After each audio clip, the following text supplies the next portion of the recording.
Next is Cleaver's Edge, a LitRPG fantasy cooking adventure Morcster shelf, book number 1, written by Actus. It is 436 pages, $3.99. It's available on Kindle Unlimited. Here's the author's description. Adventurer seeks dungeon for riches. Heroes storm great fortresses. Gods clash far above. Arek cooks lasagna and tops it with a dash of finely chopped basil. An orc who has seen more than his fair share of fighting, Arek wants nothing more than to spend the rest of his days cooking and away from the chaos of combat. However, when Ming and her group of adventurers hire him as their full-time chef, his plans of avoiding violence crumble. He longs to leave his blood-soaked mistakes in his past, but old friends and foes have different ideas. Cleaver's Edge is the first book in a fantasy LitRPG lite series with a cooking element that is perfect for the holiday season. So there we go. This is a story that combines cooking with general fantasy adventuring. There are a couple story threads about the main character and his group going through dungeons, taking ranking tests, and doing fairly other mundane normal tasks. The adventuring fights were all pretty average, nothing bad, nothing good. The characters are fine, each with their own flaws that they make progress on. There's good dialogue and monster fighting and a pretty decent amount of world building. However, the thing that's supposed to stand out the most in this novel, the cooking aspects, that was the only okay part for me. It wasn't bad.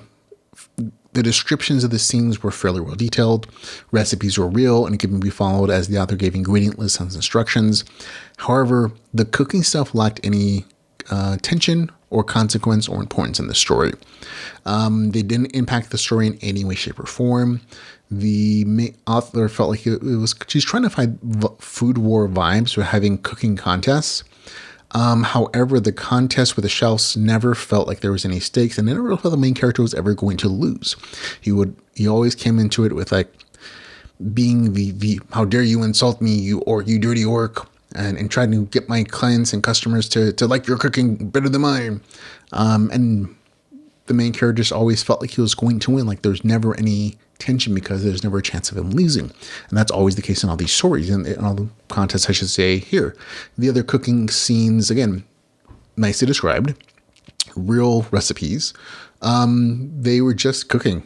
Let's take a break from adventuring. I'll cook you something to eat. Here, isn't this delicious? Oh, it's yummy. That's kind of it. I mean, that's a gross simplification, but still, that's as much consequence as it had in the story. Sometimes it very much felt like there were two parallel story arcs, one with cooking elements and one with just general adventuring and character development and dialogue and stuff. And neither one had any consequence on the other. And that's just a storytelling choice. Because the author actually actively describes himself as comparing himself to food, which is a very action-focused cooking anime and manga. I was expecting a lot more, and I just didn't get the consequence. I didn't get the tension that I was expecting. Otherwise, the actual cooking itself, perfectly good. And again, the author really does give real recipes, which I actually would have preferred seeing in an appendix instead of after the chapter. But that's a personal preference. So there you go.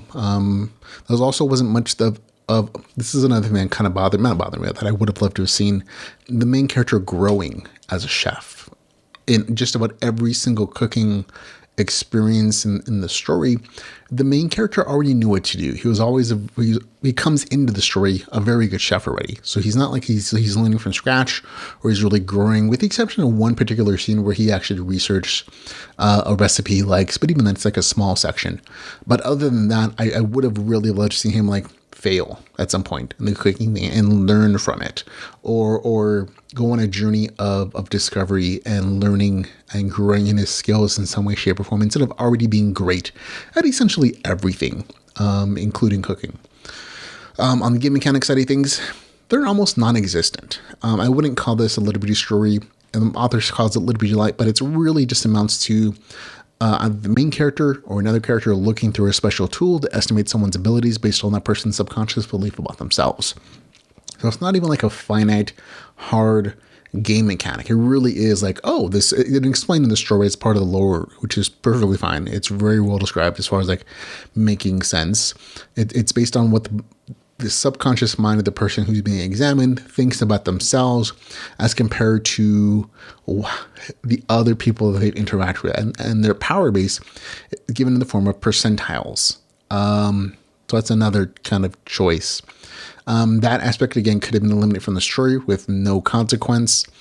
And while there is some power progression in the story, the main character's team, he helps them train their magic and fighting skills so they all get kind of better at what they do. That doesn't really reflect anything for the main character. He himself doesn't grow, either in power or knowledge or skills. And it's to kind of explain why in the story. So it kind of makes sense. But still, there's really not much progression for him as the main character as much as there's for the other guys. There we go. Overall, the story was still good. Action's fine. The adventure's good. The side character is pretty decent. It's a bit on the lower of my enjoyment scale just because I guess maybe I expected more than I should have. I was expecting more of an outstanding element from the cooking side of things. And it's not, I just didn't get that level that I was hoping for. Still not bad. It's just, my expectations were set higher because I was comparing it to something that the author said it's comparable to, which is a very popular and well done food anime called Food Wars. So it just wasn't particularly outstanding for me, unfortunately. So gets a score of 7.4 out of 10. Again, still a really good review score. I had a good time with it overall. I think other people enjoyed it a bit more than me. Perfectly acceptable. So if you have any interest in combining cooking and some fantasy adventuring, I think you might enjoy this as well. That's Cleaver's Edge with a score of 7.4 out of 10.